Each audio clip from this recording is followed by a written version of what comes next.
반갑습니다. 김영윤 TV입니다. 24일 세 번째 영상인데요.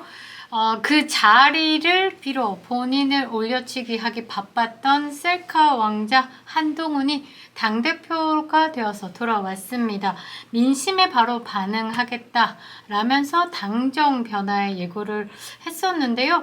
말은 적으면 괜찮은 말이긴 합니다. 건강하고 생산적인 당정 관계. 그래요. 뭐가 건강하고 뭐가 어떤 식으로 생산적인 당정 관계를 만들지 모르겠으나 지금 해야 될 일은 그 건강한 관계부터 회복하는 게 어떨까 싶습니다.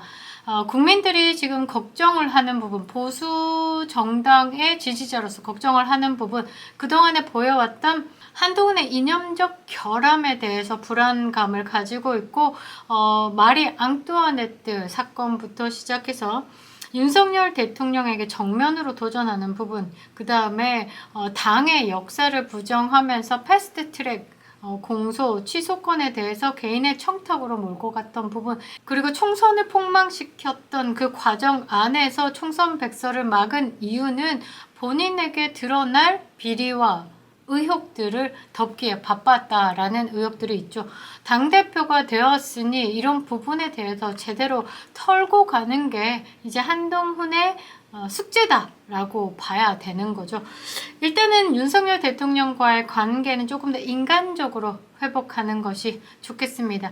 신뢰가 형성되지 않으면 힘들어진다는 건 누구나 알 수 있는 부분이고, 그래서 한동훈의 입으로 생산적인이라고 이야기를 하는데, 그 생산적인 당정 관계가 어떤 것인지 국민의 입장에서도 기대를 합니다. 많은 소통을 해야 되는 것으로 보고요. 대통령에 대한 존경과 사랑을 담아서 새 지도부를 이끌어 주시길 바랍니다. 그러나 지부작족이라는 사자성어가 떨쳐낼 수 없는 한동훈의 꼬리표 같은 것이 아닐까 하는데요. 당이 쪼개진다는 걱정을 하시는 분들 제법 있습니다. 그리고 한동훈의 친중 세력들과 함께 하고 있고, 또 좌파 진중권 김경률과 함께 하고 있는 그런 부분들 때문에 거부감을 가지신 분들이 좀 있죠. 그 거부감의 강도 또한 레벨이 꽤 높습니다. 그런 면에서 의구심을 해소하는 노력 또한 필요하죠. 보수 정당으로서 기본 틀부터 튼튼하게 하고 난 다음에 외연 확장이라는 것을 이야기해야 되는 것이 아닌가 합니다. 저는 궁금하기도 한데요. 국민 눈높이라고 하는데 구체적으로 무엇인지 밝혀야 되는 것이 이제는 아닐까 합니다. 총선 기간 동안에는 빠르게 가는 부분이 필요했기 때문에 국민 눈높이 과연 뭘까? 그냥 한동훈이니까 그냥 국민 눈높이 오케이 고 했었는데, 지금은 이게 구체적으로 뭔지를 밝혀야 되는 것이라고 저는 봅니다. 뭐든지 국민 눈높이를 고려했었어야 한다. 국민 눈높이에 맞게 국민의 소리를 담겠다라고 얘기하는데, 우스갯소리로 그 국민 눈높이는 인민의 눈높이인가 라고 말을 하죠. 그만큼 한동훈의 타락과 부패로 이 눈높이마저 다르게 보인다라는 겁니다. 국민 눈높이, 민심, 이런 추상적인 단어, 이런 언어를 입에 걸치면서 그냥 모든 것을 해결하겠다라는 믿음만 던지고 있는데, 당대표로서 이런 부분 깔끔하게 해결하는 것이 맞다, 우선이 된다라고 보고 있습니다. 거듭 이야기하지만 한동훈의 오만함으로 당정 관계는 파탄이 났기 때문에 이 부분에 대한 빠른 수습과 그리고 당원들에 대한 신뢰를 회복하는 것이 우선이다라고 보는데요.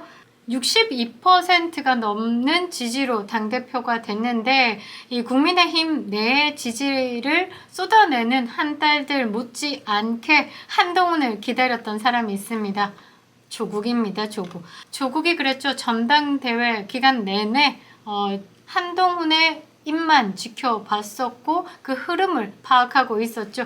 그리고 당대표가 발표되자마자 잔치는 끝났다, 수사받을 일만 남았다라고 이야기를 했는데, 조국혁신당이 한동훈을 경찰청 국가수사본부에 직권남용 권리행사 방해죄 등 고발했습니다. 한동훈의 실체는 드러날 것이고, 앞으로 검증의 칼날 앞에 모든 국민은 평등하다라고 하는 것처럼 떳떳하게 수사를 받으실 거라 믿지 않을 수 없는데요. 검찰 독재 정권 조기종식 하겠다라는 프레임을 잡고 선명성을 보이면서 총선에서 돌풍을 일으켰었는데 총선 이후에 빠르게 그 관심은 식어가고 있습니다. 다시 또 이 야권 내에서 이제 조국혁신당의 선명성을 드러내는 그 카드로 한동훈을 뽑았다라고 보는데요. 한동훈 당대표 축하한다라면서 이제 얼굴 한번 보자라고 말을 했는데 이게 뭐냐면 당대표 서열상 그 국회 의석수로 가는 거죠. 한동훈의 바로 옆에 조국혁신당에 조국이 앉게 되죠. 그래서 모든 이제 공식 행사에서 보면 한동훈 옆에 이제 조국이 앉을 건데 그걸 가지고 얼굴 한번 보자라고 말을 하는 것 같습니다. 그러면서 한동훈 특검법이 국회 본회의 제출될 건데 찬성하리라 믿는다. 살아있는 권력을 더욱 엄정하게 수사하는 소신 있는 분, 자긴 무결하다고 믿는 분, 아이고 따갑겠습니다. 특검법 통과에 동의하고 당당하게 수사받길 바란다. 문을 빈다라고 직격했습니다. 늙은 이준석이 조국이죠. 하는 짓이 다 똑같습니다. 유치찬란한 그런 인간이다라고 봐야 되는데 문을 빈다까지 이준석이 생각이 나네요.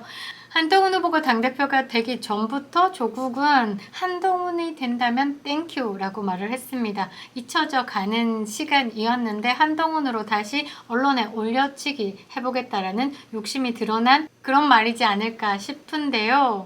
애초 한동훈과 조국은 악연입니다. 악연. 2019년에 조국이 법무부 장관으로 내정됐을 때 이제 조국 사태가 일어났죠. 그 수사를 했던 그 팀, 대검찰청 반부패강력부장이 한동훈이었습니다. 이 사태를 맡았었죠. 그래서 사회적 논란이 일자 35일 만에 법무부 장관을 사퇴합니다. 요때부터 앙심을 품고 있고 요때 이제 조민의 입시 비리 부분이 드러나면서 이제 폭망의 길로 가고 있는 것 모든 것이 드러났죠. 요 모든 상황을 그냥 한동훈에게 몰아서 한동훈 너 때문에 내가 다 까발려졌어. 너 때문이야 이러면서 정신 승리를 하고 있죠. 그래서 조국은 한동훈이 미운 겁니다. 한동훈을 또 미워하는 분 한 분 더 계시죠. 홍준표 대구시장입니다. 홍준표 대구시장이 그 4.10 총선 이후에 배신자라는 워딩을 먼저 잡으시면서 배신을 했다. 라고 단정적으로 이야기하면서 한동훈을 몰아치기 시작했죠. 그리고 다른 당직자들도 그렇고 그 국힘 내에서 감히 말하기 어려웠던 총선 내내 셀까지 됐다라는 등 강하게 비판을 하고 나섰는데요. 23일에 한동훈이 당대표로 발표되자 국민의힘의 지지자 반환의 길을 가시던 분이 홍준표 대구시장이 운영하는 그 플랫폼에서 글을 남겼습니다. 한동훈 대표 탄생을 받아들일 수 없다. 약 올라 죽을 것 같다. 이게 무슨 개판 아싸리판인지 모르겠다. 속에 천불이 나고 허파가 뒤집어질 것 같다. 라면서 분노를 표했습니다. 이어서 적은 글이 조금 강한데요.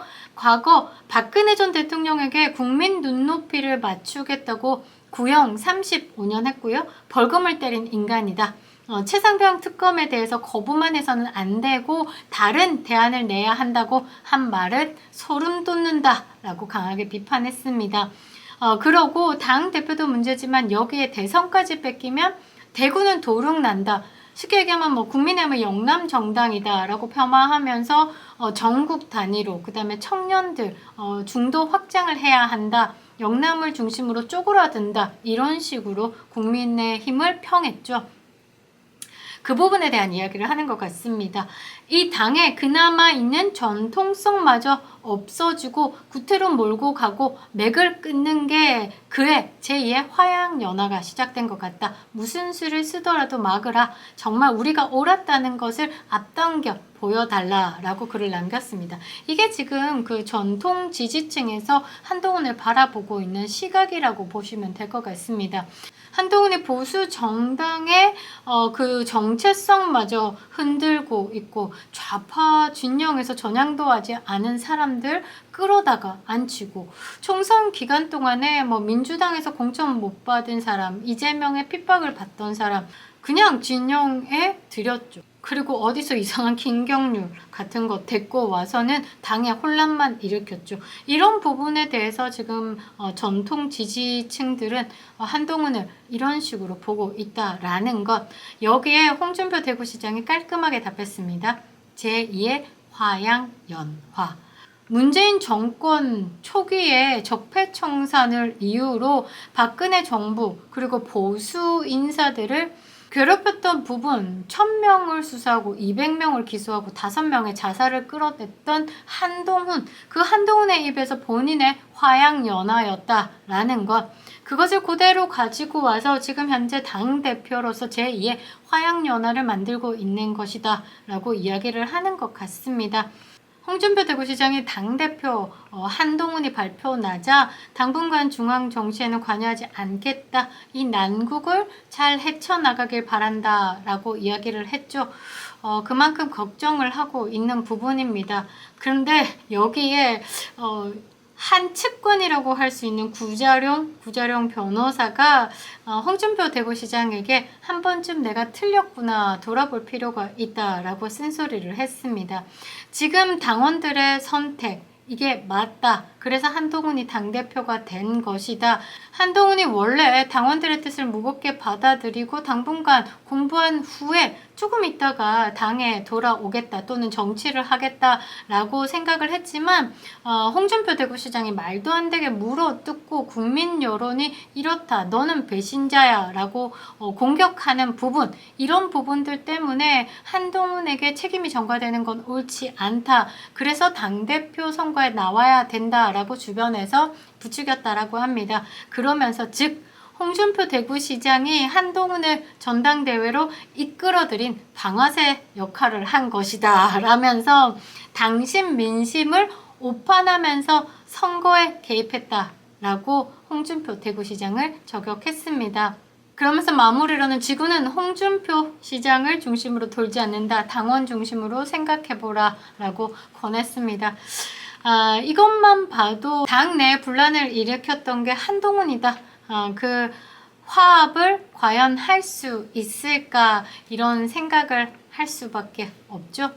여기에 훈훈하게 마무리해주는 김민전 최고위죠. 최고위가 이렇게 이야기를 합니다.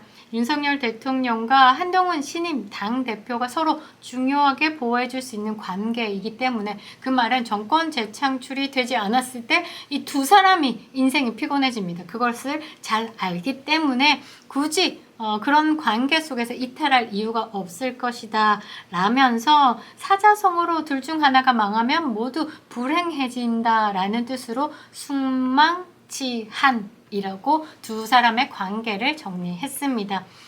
그래요. 앞으로 당정관계가 잘 갈지 여부에 대해서는 한동훈에게 달린 것이라고 저는 보고 있는데요. 은혜를 입었던 윤석열 대통령에게 그 은혜를 잊고 의리에 배반을 했던 한동훈, 오만과 고집에 보수가 분열했고 분노했습니다. 군신대의 가슴에 깊이 새기고 당을 이끌어 주시기 바랍니다. 김영윤 TV였습니다.